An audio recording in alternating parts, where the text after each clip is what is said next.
My company that I started here in Austin is called Nearby Next. So it's trying to solve one of the problems. I was at an event tech session the other day about putting all the data on a map so that people can get to it. So even outside of conferences, this is like events in general. So I guess I just wanted to take the opportunity, because as we scan our badges in, I'd love to be connected with like all the people in this room to see how we can all help each other. So my app is also trying to solve for a lot of those problems. So just thought I would take the chance to excellent. Say hello, come find me, nearbynext.com. Cool. Thank you. Excellent, yeah, thank you, and we are interested.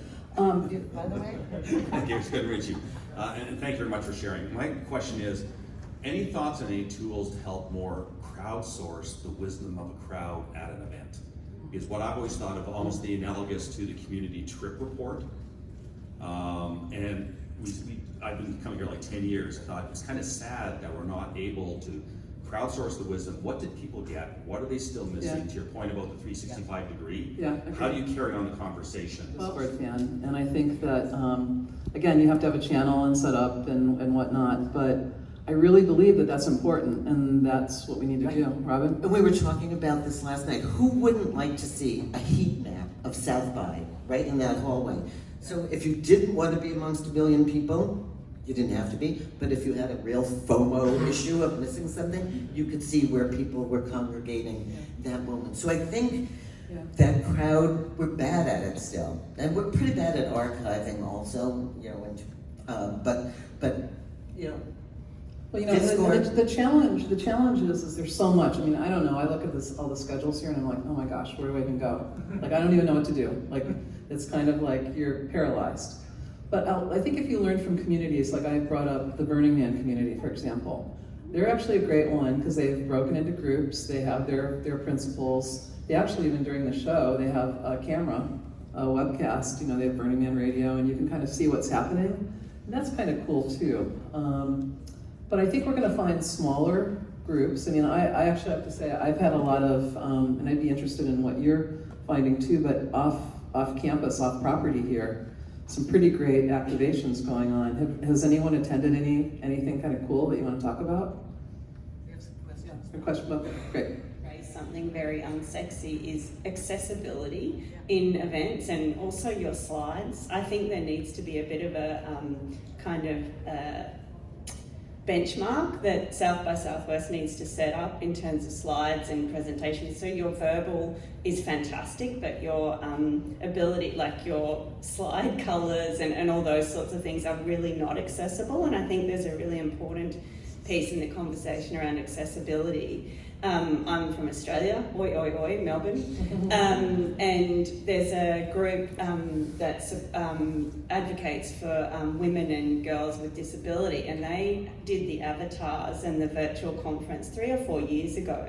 So that's kind of setting that benchmark. It was before the pandemic actually, where you went into your virtual space and you had your avatar. So I just wanted to raise that point. If there's accessibility folks, I think it'd be great to connect with yourselves around this presentation. Yeah, it's such a good point.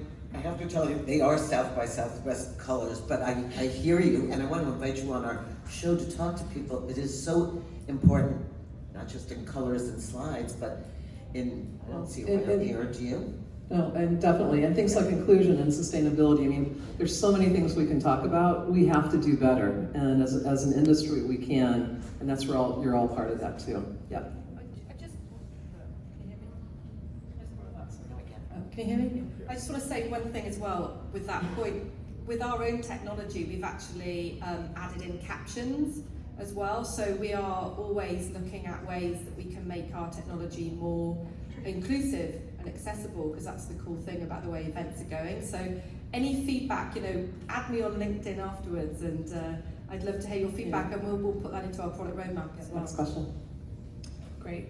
Hi, I'm Dara, and I run a local nonprofit that hosts really intimate events with local executives and influential leaders in the community.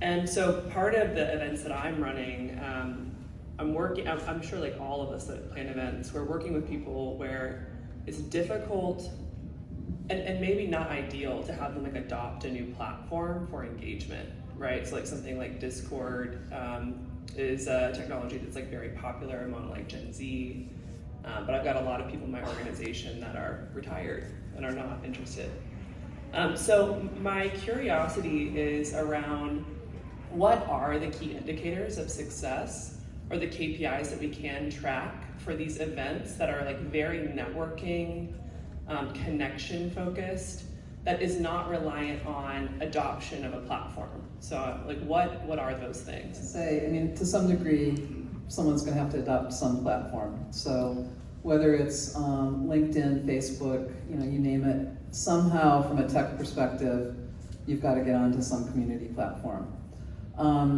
Because that's the way that we're going to be connected 365 days a year, right?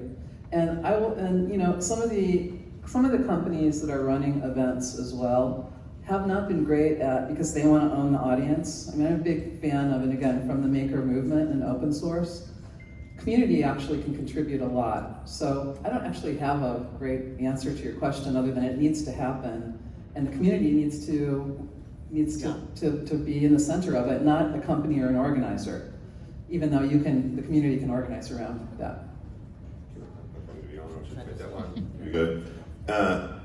Unfortunately, similar to Sherry, I'm going to say there has to be some platform, there will be some way to measure it. But I will say that from our experience with something that is often people feel there's a real barrier, a learning barrier, you say cryptocurrency, you say a wallet. So when we ran Desk out last year, it was much more of a crypto native experience. You had to download a MetaMask wallet and get the way, and Robin can attest to the fact that it was a little challenging.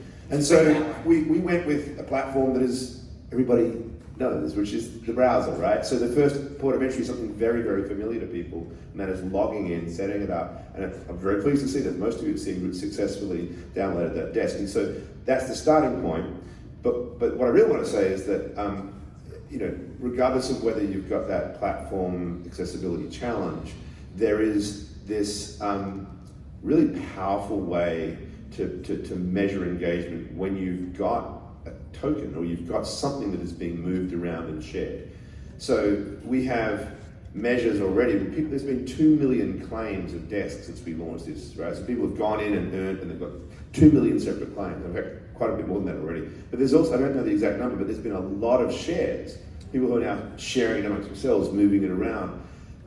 You know, we don't quite know at this stage what data we're going to get from that, what it's going to tell us, but we do know that there's something quite different that we can learn from that interactivity that's happening, not necessarily with us, but amongst the audience themselves.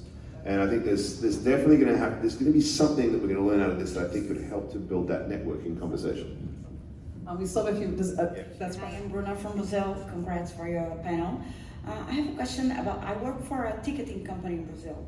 So I was thinking about the monetization and distribution process you have here, and how do you, if you were in a ticketing company, would you be afraid or would you be seeing this as a big opportunity, as I'm trying to do?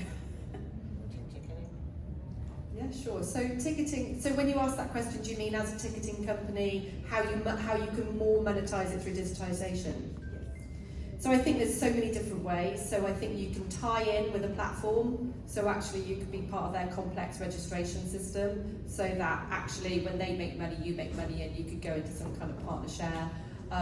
I think that the way that you can use top of the funnel to get more people to come to your events, you could like partner up with those people to make sure you understand who they are, so they could be like a pipeline building for you.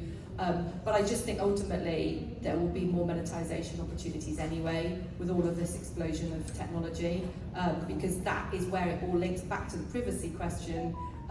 Because of the GDPR, because of the privacy, the ticketing and the registration is the first point where you get the data, so that's so powerful. So I think that's going to be really important going forward. Excellent, thanks.